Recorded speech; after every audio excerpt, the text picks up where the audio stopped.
guys, gagawa ako para dinner nila ng amo ko.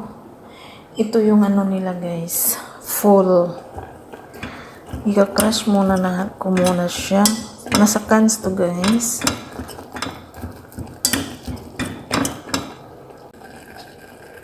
So lagyan natin ng konting lemon. Tapos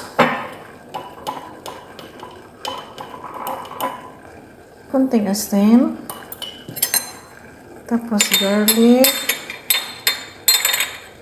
konting garlic. Yung garlic pala is na ano ko, na i-crush ko siya.